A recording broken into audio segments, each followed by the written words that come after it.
everyone, in this video we will look at how we can secure our Node.js APIs using JSON Web Tokens. And believe me, it's simple. So let's get into it. Then the prerequisites for this video is going to be you should have Node.js installed on your computer, a basic knowledge about MongoDB, then you should have Postman installed on your computer. And now let me just give you a quick overview of what are JSON Web Tokens, or you can say JWTs. JWTs are a security standard that provides a method for securely transferring data between the client and a backend system, or you can say between two parties.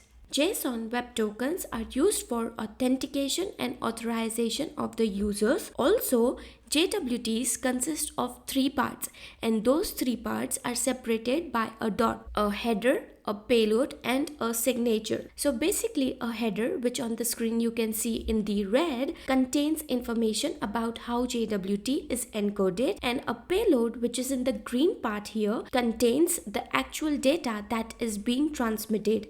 And finally we have a signature that is in the blue part. It combines the encoded header, encoded payload, and a secret key. Now we will start creating our project. So open the terminal and we are going to create a new folder and name it anything that you want.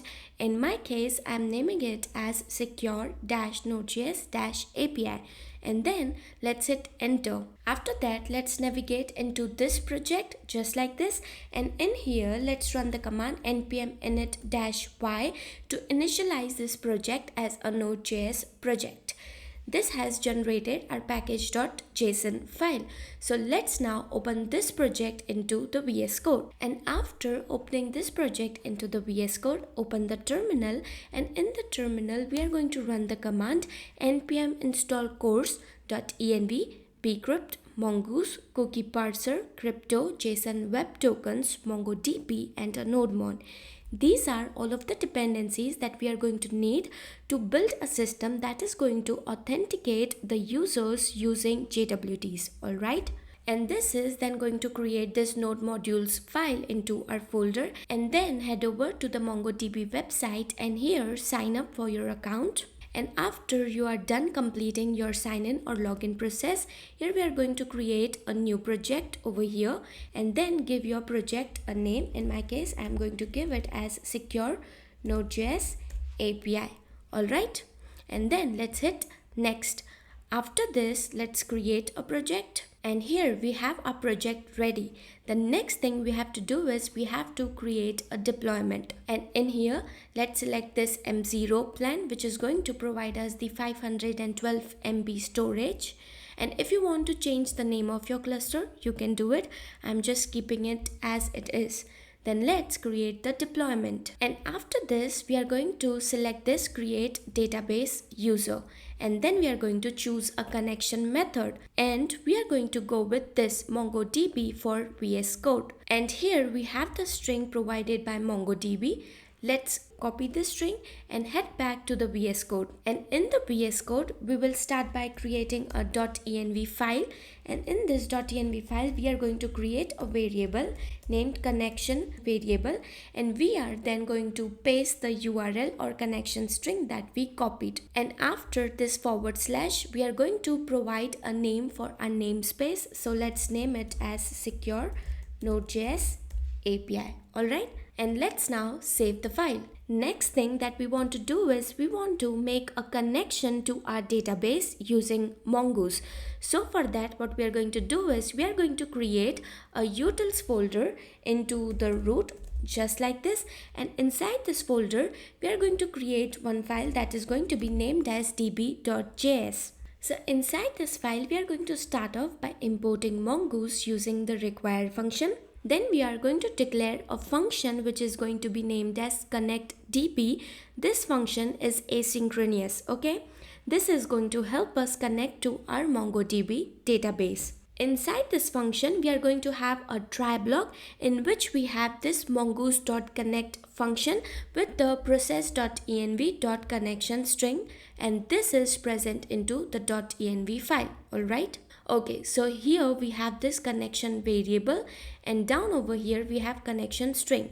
So let's change this into the .env file, and make it as connection string. And if our database is connected successfully, we are going to console log with a message connected to MongoDB. And if any error occurs during the connection process, we are then going to execute the catch block, and we are going to throw an error with a message saying error connecting to MongoDB. And then we are going to finally export our connectDB function using module.export. So the next thing that we have to do is we have to define a Mongoose model for a user. So for that, what we are going to do is we are going to create another folder and name it as models in the root directory.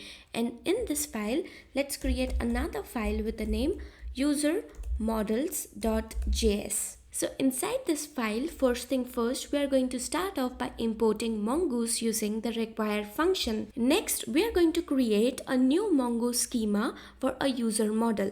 This schema is going to define the structure of the documents, or you can say data, within a collection in MongoDB. In our case, the schema specifies that each user data should have a username and a password.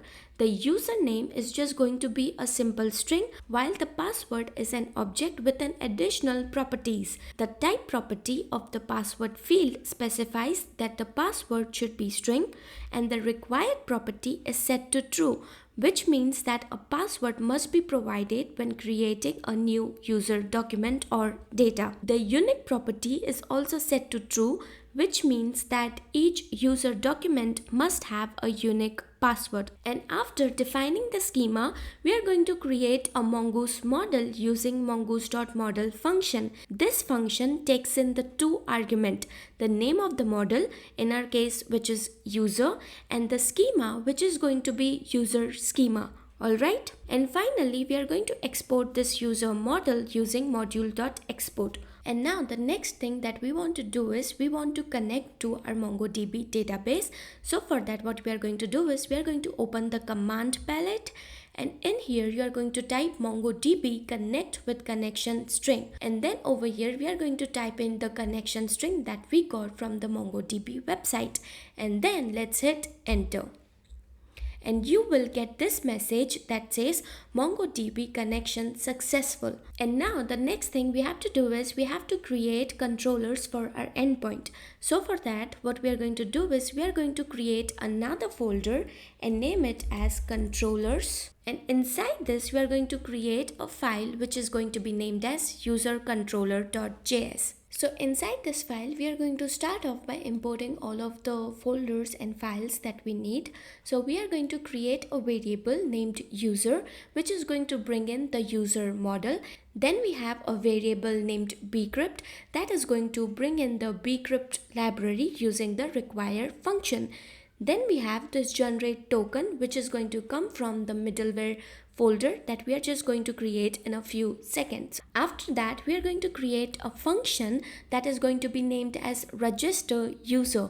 It is an asynchronous function which takes in two arguments, request and response. Inside this function, we are going to destructure username and password from the request body. And inside the try statement, we have a variable named hash, which is going to hash the password using bcrypt, a library which we have installed for hashing password. And then this hashed password and the username are going to create a new user into our database. And if the user gets created successfully, we are going to throw a success message with a response that user registered successfully and the status code of 201. And during this process, if any error occurs, we are going to log it into a console with the message and error occurred with the status code 500. Next thing that we are going to do is we are going to create a user login function. This user login function is going to destructure username and password from the request body, and this function is also asynchronous. And then we are going to create a variable user which is going to find a user into our database with the provided username. And if there is no user into our database, we are going to return a response of 400 with the message user not found. And then we have another variable which is password match. Here we are using bcrypt library to compare the provided password with the hashed password stored into our database. And if the password is not matching, we are going to throw an error with the status 401 and a message invalid login credentials. If the password is a match, we are going to generate a JSON web token and send back in a cookie in the response along with a success message and a status code of 200. And if any error occurs during this process, we are going to console log it and we are going to send a response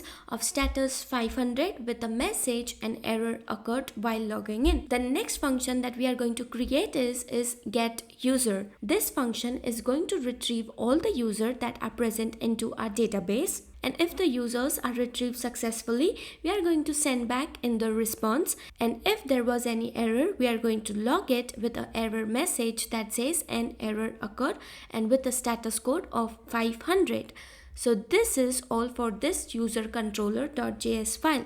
So let's now save this file, and now we will create a middleware authentication function that is going to generate and also verify JWT token. So for that, into the root directory, we are going to create another folder which is going to be named as middlewares, and inside this folder, let's create a file named auth.js, and we are going to create another file that is going to be named as config.js. So inside the auth file, we are going to import JWTs from the JSON web token library. This is going to provide the function for signing and verifying JWTs. And also we are importing secret key from a config file. This secret key we are yet to create, so do not worry. This key is going to be used to sign and verify JWTs. Then we are going to create a generate token function that takes a payload as an argument and returns a signed JWT. The JWT.sign method is used to create the JWT. The payload is the data that will be stored in the JWT. The secret key is used to sign the JWT, and an option object is passed to specify that the JWT should expire in 1 hour. Okay, then we are going to have a verify token function, or you can say a middleware function that is going to verify JWT provided into the cookies of the request. And then this function is going to verify the JWT provided in the cookies of the request. And if no token is provided, we are going to send a 401 response with a message no token provided. And if a token is provided, we are going to use the JWT.verify to verify the token. And if the token is invalid, we are going to send in a 401 response with a message invalid token. But if the token is valid, we are going to extract the user ID from the decoded token, and we are then going to attach it to the request object, and then we call the next to pass the control to the next middleware function. Basically we are saying to go on to the next middleware. And at last we export the generate token and verify token using module.export. And let's now save this file and open this config.js file. Inside this file we are going to first off bring in the module called crypto, and then we are generating a secret key, and this secret key is done by creating 32 random bytes of data, and then we are converting this data into a string of hexadecimal characters, and we are also exporting the secret key using module.export so that it can be used into auth file. Alright. And now we want to define our API endpoint. So for that, we are going to create another folder into the root directory